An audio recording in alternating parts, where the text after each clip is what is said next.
गए हैं। तो इरफान साहब आप बताइएगा, आप बताएं कि जो परफॉर्मेंस है उस पर तो किसी को कोई शक नहीं है कि इंतहाई इबरतनाक शिकस्त हुई है हमें, लेकिन बाबर आजम की मौजूदगी में हम ये सोच रहे थे कि शायद उन्हें दोबारा एक्शन में देखना मजेदार साबित होगा, सीरीज जीत सकेंगे और रिजवान भी जो है क़यादत कर रहे थे, उनकी मौजूदगी से भी फायदा उठाया जा सकता है। लेकिन बाबर आजम ने 9 रन बनाए, रिजवान 0 पर आउट हो गए, तो आप क्या कहेंगे इस हवाले से?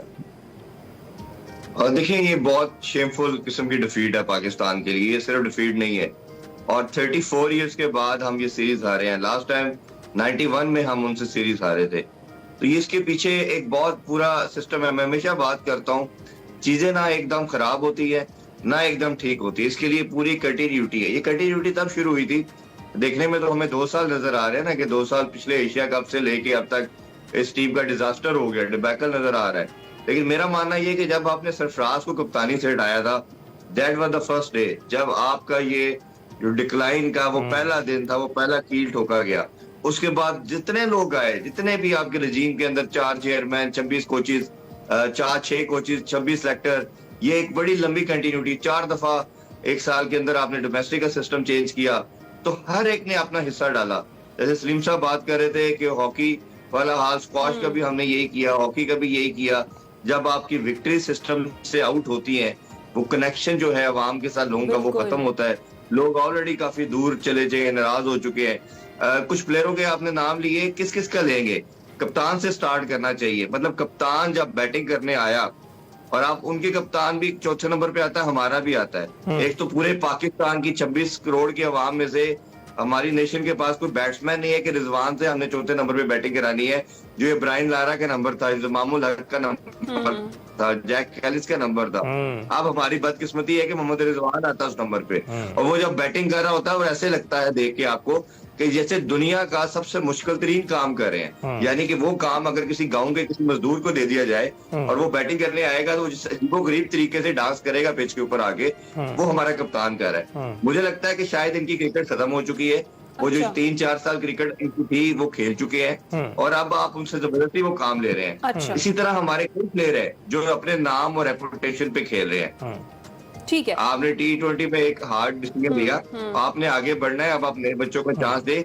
कौन सा माइंडसेट था जिसने साहबजादा फरहान को परफॉर्मेंस के बावजूद इसमें शामिल नहीं होने दिया? आप सही कह रहे हैं, हार्ड डिसीजंस डेफिनेटली आपको लेने पड़ेंगे अगर आपने आगे बढ़ना है तो। बिल्कुल सही कह रहे हैं इरफान। यही पूछने वाला था, बाबर को तबाह करने में इंतजामिया का कितना किरदार है? क्योंकि आपने अपने खिलाड़ियों को, अपने स्टार्स को वो माहौल देना होता है जिसमें वो पनप सकें, लेकिन हम यहाँ पे देख रहे हैं कि इस माहौल में वो शदीद तनाव और जहनी तनाव का शायद शिकार हैं, जिसकी वजह से वो परफॉर्म नहीं कर पा रहे हैं। और ऐसा किसी भी खिलाड़ी के साथ अगर होगा तो वो अपनी कारकर्दगी पर खेल नहीं पाएगा। आपको क्या लगता है?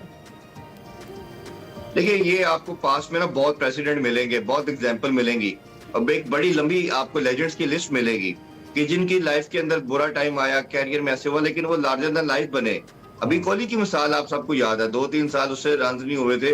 रन्स में ये नहीं था कि वो रन्स नहीं करता था, बट ये था कि सेंचुरी नहीं आ रही थी, बट वो 70-80 कंटिन्यूसली कर रहा था। टीम की विक्ट्री में रोल फिर भी प्ले कर रहा था। ये बाबर का अगर आप कसूर कहते हैं, तो बाबर का ये सिस्टम की बात करते हैं, मैं सिस्टर को 20%, 80% बाबर को खुद रिस्पॉन्सिबल ठहराता हूँ। देखिए, बाबर को जितना लकी आदमी मैं समझता हूँ कोई नहीं था। इतना जो मैंने सेलेक्टर और कोचेस की और चेयरमैन की बात की, बाबर ने 5 साल कप्तानी की है, किसी ने बाबर को हटाया नहीं है। इसने अपनी मर्जी से दोस्ती निभाई है, इसी ने अपनी मर्जी के लड़के रखे, सब कुछ सिस्टम चेंज होता रहा, बाबर को किसी ने नहीं हटाया। जब आप कुदरत के साथ या नाइंसाफी सिस्टम के साथ करते हैं, इंटेलेक्चुअल डिसऑनेस्टी करते हैं, तो कुदरत का निजाम सबसे पहले आप पे आता है। और वही हुआ बाबर के साथ कि बाबर ने जब वो ज्यादतियां की, लड़कों को अपनी मर्जी से लड़कों को आने नहीं दिया गया। आप बांग्लादेश से खेल रहे हैं, अफगानिस्तान से खेल रहे हैं, आपने वही प्लेइंग 11 खिलानी है, किसी बच्चे को सिलेक्ट नहीं किया। आप मुझे एक नाम बता दें जिसमें 5 साल में एक लड़का आपने तैयार किया हो या किसी को चांस दिया हो। अभी भी नहीं दिया जा रहा। अभी भी मैं जैसे बात कर रहा हूँ कि सलमान मिर्जा किस तरह नहीं आता टीम में, साहबजादा फरहान किस तरह नहीं आता टीम में, अहमद दानियाल किस तरह नहीं आता, ख्वाजा नाफे सेकंड कीपर के तौर पे क्यों नहीं आ सकता, असीमुल्लाह किस तरह नहीं टीम में आता? क्या रीजन है कि आप इन्हीं लोगों के साथ 6 साल से चल रहे हैं, 5 सालों के साथ?